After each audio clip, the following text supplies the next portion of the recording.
Latest technology courses, best infrastructure మరియు అద్భుతమైన placements. Engineering లో మీ best choice Avian institute of engineering and technology, Ibrahimpatnam.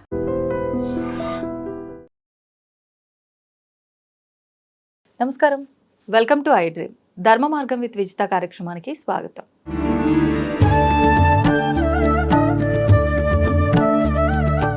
ఈ మధ్య ఒక పెద్ద చర్చగా మారిన ఆడవాళ్ళకి సంబంధించిన విషయం పీరియడ్స్ విషయం. పీరియడ్స్ సమయంలో టెంపుల్స్కి వెళ్ళొద్దు, నిజంగా వెళ్ళకుండానే మన పూర్వీకులంతా ఉన్నారు. ఆ విధానాన్ని వాళ్ళు కరెక్ట్గా ఆచరించారు. అంటే కొన్ని కుటుంబాల్లో వాళ్ళని సపరేట్గా ఉంచకపోయినా కొన్ని కుటుంబాల్లో వాళ్ళని ఆ 3 రోజులు 4 రోజులు విడిగా ఉంచటము, వాళ్ళతో ఏ పనులు చేపించకపోవడం, ఇవి విన్నాము కాస్త. మరి ఇప్పుడు ఇవన్నీ చెప్పేసరికి చాలా వితండవాదం పెరిగిపోయింది. ఎందుకు వెళ్ళొద్దు, అమ్మవారికే పీరియడ్స్ వస్తున్నాయి కదా, కామాఖ్యలో విన్నాం అక్కడ అమ్మవారికి, మరి ఎందుకు మా విషయంలో ఇలా అని చెప్పి అంటున్నారు. దాని గురించి ఏం చెప్తారు? అంటే ఇప్పుడు పీరియడ్స్ వచ్చినప్పుడు ఆడవాళ్ళని సపరేట్గా కూర్చోబెట్టడానికి దానికి వెనకాల కూడా సైంటిఫిక్ రీజన్ ఏంటి అని అంటే, అప్పుడు మన హార్మోన్స్ ఇన్బ్యాలెన్స్గా ఉంటూ ఉంటాయి. ఒక్కొక్కళ్ళకి కొద్దిగా ఉండొచ్చు, ఒక్కొక్కళ్ళకి ఎక్కువ మోతాదుగా ఎవరికి ఎలా ఉంటుందో తెలియదు. కొంతమందికి పెయిన్స్ ఉంటుండొచ్చు, అలాంటివి కూడా ఉంటుండొచ్చు. అట్లాంటప్పుడు పనులు చేస్తే మళ్ళీ ఇంకా ఎక్కువ వాళ్ళు ఇదవుతారు.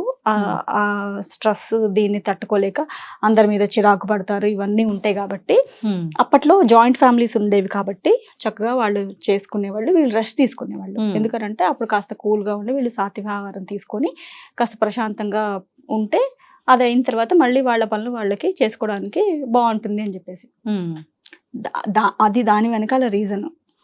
అంతే కదా. ఇప్పుడు అట్లా మీరు ఇంట్లోనే పనులు చేయకుండా ఉండు అని అన్నప్పుడు గుడికి వెళ్ళి అది కూడా ఒక ఇదే కదా, ఇబ్బందే కదా. సో అందుకని ఇప్పుడు పక్కన గుళ్ళు అనుకోండి, అది వేరే విషయం. దూరం గుళ్ళు, అక్కడ యంత్రాలు మంత్రాలతో మంత్రశక్తులతో ఆరా ఉంటుంది. బట్ దానికి అప్పుడు మనకుండే ఆరా మ్యాచ్ అవుతుందో లేదో, ఓకే, అది కూడా నీకు ఇబ్బంది కలుగుతుందేమో కదా అని వాళ్ళు ఇవన్నీ పెట్టడానికి రీజన్.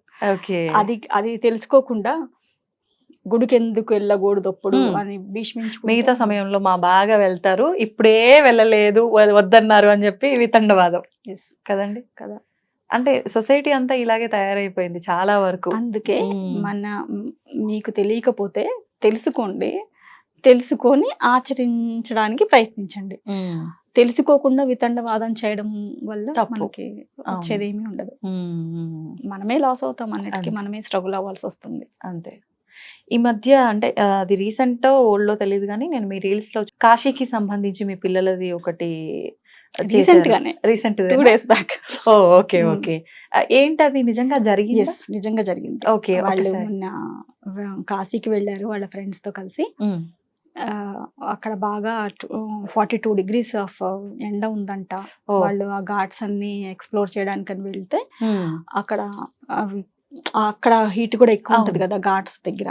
ఆ ఈ హీటు తట్టుకోలేక చిన్న బాబుకి ఎక్కువసేపు నీళ్లు తాకుండా ఉండేటప్పటికి డీహైడ్రేషన్ అయ్యి సన్ స్ట్రోక్లో అయ్యి కొంచెం జ్వరం, బాగా హై ఫీవర్ వచ్చిందట రాత్రిపూట. తెల్లారితే వీళ్ళు అయోధ్యకి వెళ్ళాలన్నమాట స్వామి దర్శనానికి. ఓకే, అప్పుడు మా పెద్ద బాబు ఫోన్ చేసి చాలా కూల్గా అమ్మ ఇట్లా అయ్యింది, నువ్వేమి టెన్షన్ పెట్టుకోకు, తమ్ముడికి నేను అంతా చూసుకుంటాను. వాడికి నైట్ అంతా స్పాంజింగ్ చేశాను, జ్వరం కంట్రోల్కి వచ్చేసింది, నేను ఆన్లైన్లో టాబ్లెట్స్ అవి కూడా తెప్పించేసాను. ఇక్కడ ఏదైనా హాస్పిటల్ ఇన్ కేస్ తగ్గకపోతే హాస్పిటల్ కూడా తీసుకెళ్తాను, కింద రిసెప్షన్లో అడిగేసి నువ్వేమి ఇది అవ్వకు, మేము వెళ్ళట్లేదు దర్శనానికి.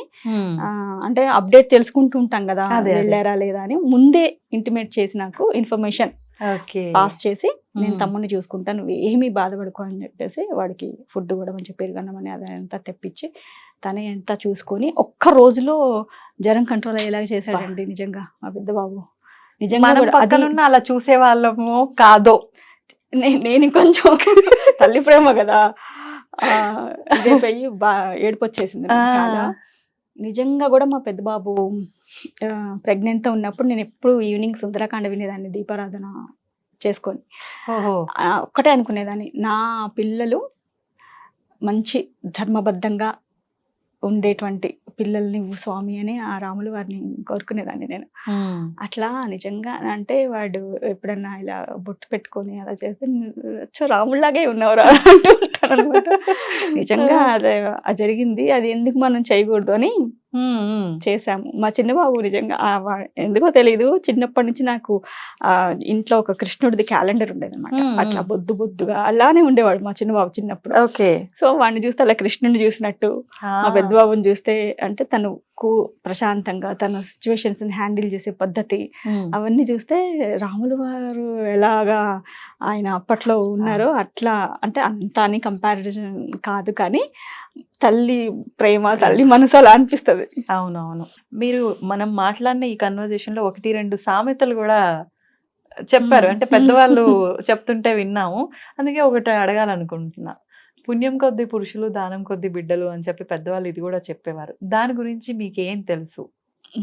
అంటే పుణ్యం కొద్ది పురుషుడు అని అంటే మనం పుణ్యం చేసుకుంటే మంచి మన అడుగుజాడల్లో అంటే మనసును మనసై బ్రతుకున బ్రతుకై ఉండేటువంటి పురుషుడు నీకు దొరుకుతాడు. అదే అంటే ఒక అమ్మాయికి ఒక పేరెంట్స్ని అన్ని సంవత్సరాలు ఎంతో అల్లారు ముద్దుగా పెరిగి ఒక ఇంట్లో ఉండి అందరితో కనెక్టివిటీ ఉండి ఆ బంధాలన్నింటినీ పక్కన పెట్టి ఆల్ ఆఫ్ ద సడన్ ఒక కొత్త ఫ్యామిలీ, ఒక కొత్త వ్యక్తితో మనం ఇది చేయగలుగుతున్నాము అని అంటే అక్కడ ఎలాంటి పరిస్థితుల్లో కూడా నేను నీకుంటూ ఉన్నాను అని ఒక మనిషి సపోర్ట్ ఉండగలిగేటువంటి భర్త రావడం అనేది చాలా నిజంగా కూడా అది పూర్వజన్మ సుకృతమే. అలా పెద్దవాళ్ళు చెప్పారు అనంటే నిజంగా కూడా అది ఉంటుందేమో. అలా ఉన్న భర్త రావడం అనేది చాలా అదృష్టం.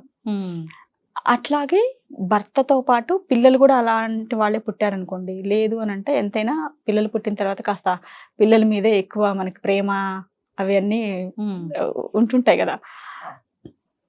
అదే నేను ఇన్ని సంవత్సరాలు వీళ్ళ కోసమే నా జీవితాన్ని అంతా ధారపోసా, ఎన్నిటినో వదులుకున్నా, ఎన్నో సాక్రిఫైజులు చేశా, తీరా చూస్తే వీళ్ళేంటి ఇలా అయ్యారు అన్న బాధ లేకుండా నీ పిల్లలు నీకు 100లో ఒక 50% ఉన్నా చాలు. అంతే. అది మంచి అంటే సాటిస్ఫాక్షన్ లైఫ్ అనేది చెప్తాను నేను. ఈ 2 బ్యాలెన్సింగ్ గా ఉన్నటువంటి ఒక స్త్రీ ఖచ్చితంగా అదృష్టవంతురాలే. ఆవిడ పూర్వజన్మలో దానాలు ధర్మాలు చేసుకుంటూ బట్టే పుణ్యం కొద్ది పురుషుడు, దానం కొద్ది బిడ్డలు పుట్టుంటారేమో. అది కూడా నమ్మాలి. ఓకే. ఇప్పుడు ఏదో అంటే లవ్ మ్యారేజెస్ అని అదని ఇదని చెప్పి మేమే అంటే నిర్ణయించుకున్నాం మా కాబోయే భార్యను కానీ భర్తను కానీ ఇలా ఫీల్ అయిపోతున్నారు తెగ. అంటే ఇదంతా మనం గత జన్మలో చేసిన దాన్ని బట్టే క్రియేట్ అయ్యింది, లేదు అంటే స్వర్గంలోనే నిర్ణయించబడ్డాయి పెళ్ళిళ్ళు అంటూ ఉంటారు. ఎలా తీసుకోవచ్చు అంటారు ఇది? అంటే ఇప్పుడు స్వర్గంలో నిర్ణయించబడి అని మనకు పెద్దవాళ్ళు ఎందుకు చెప్తూ ఉంటారంటే, ఒక బంధం అనేది పెళ్ళి అనేది అయిన తర్వాత చిన్న చిన్న వాటికో అదనో ఇదనో లేదంటే ఇంకేవేవో రీజన్స్ ఉంటాయి. పిల్లలు పుట్టలేదని కొంతమంది వేధించే వాళ్ళు ఉంటారు, అట్లాంటి వాళ్ళు కూడా ఉంటుంటారు కదా. సో అది పెద్ద రీజన్ లాగా చూపిస్తారు వాళ్ళు. చూపించి మరి మాకెలా, నాకు వంశోద్ధారకుడు కావాలి కదా, మరి ఎలా అని చెప్పేసి వేరే పెళ్లిళ్ళు చేయడం. మరి ఆ అమ్మాయి పరిస్థితి ఏమిటి కదా. అవును. సో అందుకని ఇట్లాంటివన్నిటినీ కూడా దాటి ఒక బంధం అనేది ముందుకు కొనసాగగలగాలి అని చెప్పడానికో ఏమో మరి స్వర్గంలోనే నిర్ణయించబడతాయి కాబట్టి మీరు ఇది మీ ఇష్టానికి చేసుకునేది కాదు అని పెద్దవాళ్ళు అలా చెప్పేవాళ్ళేమో మరి. అయ్యుండొచ్చులేండి, వాళ్ళు నిలబెట్టడానికే చూస్తారు ఏదైనా కాబట్టి. 100 అబద్ధాలు ఆడి ఒక పెళ్లి చేయండి అని చెప్తారు కదా. అవును, కానీ అబద్ధాలు ఆడడం కూడా తప్పే అంటారు కదండి. ఎస్, అబద్ధము ఎప్పుడు ఆడాలి నువ్వు? అవతల మనిషికి ఒక మంచి జరుగుతోంది, నీ కుటుంబ సభ్యులకు ఒక మంచి జరుగుతోంది, దానివల్ల వాళ్ళు బెనిఫిట్ అవుతున్నారు, ఖచ్చితంగా ఆడు. 100% ఆడు. అది అతికినట్టు ఆడు అని చెప్తాను నేనైతే, గోడ కట్టినట్టు. దానివల్ల నీకు వచ్చే ఇబ్బంది ఏం లేదు. వాళ్ళు రేపటి రోజున బాగున్నారంటే వాళ్ళ బ్లెస్సింగ్స్ నువ్వు వాళ్ళు ఇవ్వకపోయినా నీకు ఉంటాయి, అంతే కదా. అవునవును. సో ఒకళ్ళ లైఫ్ పాడవుతోంది, ఒకళ్ళు నీ అబద్ధం వల్ల ఒకళ్ళ జీవితం నాశనం అవుతుంది, అప్పుడు ఖచ్చితంగా తప్పు. ఓకే, అంతే కదా. అవును అవును. సో ఇప్పుడు కృష్ణ పరమాత్ముడు అదే చెప్తాడు. ఆయన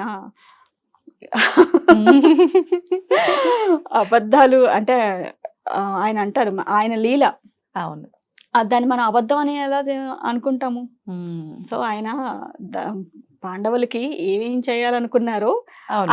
ఆయన చేయకుండా, ఆయన అస్త్రాలు పట్టకుండానే ఆయన చేయగలిగారు. చేయగలిగారు. అది మరి ఆయన లీల కదా. అంతే. అట్లానే నువ్వు కూడా చేయొచ్చు. ఉమ్. అది సందర్భానుసారం, సమయానుసారం, ఉమ్. అవతల వ్యక్తులను బట్టి అబద్ధం ఆడాల్సి వస్తే అవును. ఖచ్చితంగా ఆడొచ్చు. దాని వల్ల వచ్చే ఇబ్బంది ఏం లేదు. ఇబ్బంది లేనటువంటి ఒక అబద్ధం మంచిదేనండి. మంచిదే.